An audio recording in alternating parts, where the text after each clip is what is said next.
Bakit nga ba ang hirap magpakatotoo? Siguro dahil hindi madaling tanggapin yung mga pagkukulang natin.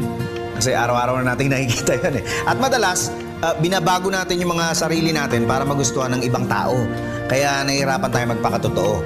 Pero kung binabago mo yung sarili mo para sa'yo, para maging mas masaya ka sa nakikita mo araw-araw, hindi ka na mahihirapang magpakatotoo.